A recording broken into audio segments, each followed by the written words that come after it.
Meu filho não gosta de escrever. O que eu faço?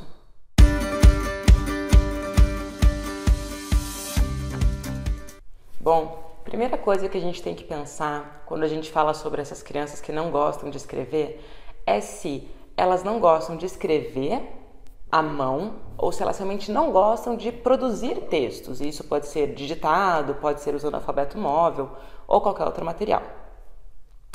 Então, se você percebeu que normalmente é uma questão da mão, aquela criança que fica, ai, minha mão cansou, minha mão tá doendo, não quero mais, mas que digita melhor e brinca com alfabetos móveis melhor, então a gente pode pensar em algumas brincadeiras, trabalhando mais a escrita por as outras ferramentas, e daí, quando isso já tá legal, volta pra mão. E nesse meio do caminho, até fazer outras brincadeiras de estímulo manual, de coordenação motora fina, de fortalecimento de braço, enfim, para que ela comece a sustentar. Para trabalhar a sustentação, uma coisa muito simples é colar um papel na parede e a criança escrever ou desenhar mesmo na parede, na vertical, ao invés de ser apoiada no papel.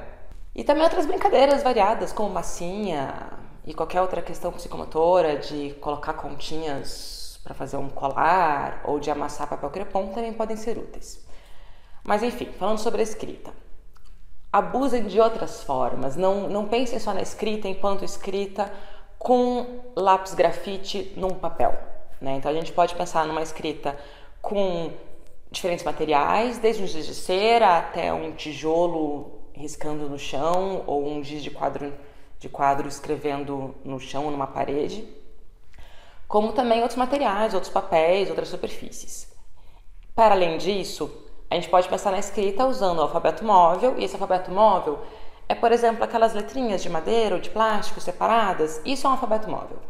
Então, brincar de escrever com isso, brincar de escrever digitando e tudo mais. Mas tá, ainda assim, é difícil que a criança aceite escrever, esteja estimulada a escrever, interessada por escrever? Daí, assim como eu falei lá no vídeo da leitura, pode estar relacionado a uma experiência negativa que ela teve, não se perceber enquanto capaz de fazer isso com muita qualidade e tudo mais. Então a gente vai descolar um pouquinho da atividade escolar. A gente vai pensar, por exemplo, numa escrita de um blog ou numa escrita de uma... Pode ser coisas muito simples. Então, assim, pensando numa criança mais nova, a gente pode pensar numa escrita de dicas de uma caça ao tesouro. Então, sabe aquela caça ao tesouro que quando você chega numa pista, ela tem uma outra pista escrita? Então, agora vá para o lugar onde a gente vai ficar cheiroso. E daí a criança vai até o banheiro. Então, você pode brincar com a criança e escrever essas dicas de uma caça ao tesouro. De escrever coisas pontuais interessantes, por exemplo, vamos inventar uma receita maluca e depois a gente vai ter que escrever essa receita para poder repetir. Então a gente tem uma motivação para a escrita. E daí assim, para crianças que já têm uma habilidade maior de escrita, mas que ainda assim não gostam, daí sim a gente pode pensar, por exemplo, no blog, ou pode pensar mesmo num livro, e daí pode ser um livro diferente, um livro engraçado, pode ser um livro em quadrinhos, né? Um livro com imagens, não precisa ser aquele livro, aquela história de várias páginas com várias linhas escritas, mas pensar em outros formatos. Eu acho que isso a gente consegue estimular bastante pela criatividade e pela motivação. Então, ao invés de escrever um livro por escrever um livro, por que não escrever um livro que eu vou dar de presente para meus amigos de lembrancinha da minha festa de aniversário?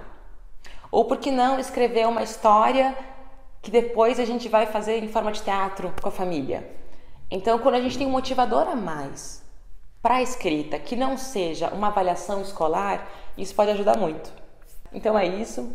Compartilhe esse vídeo com outras mães e pais que vocês acham que estejam precisando de uma ajudinha sobre esse assunto.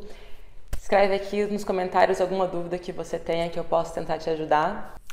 E se inscreve no canal. Até a próxima. Obrigada. Tchau, tchau.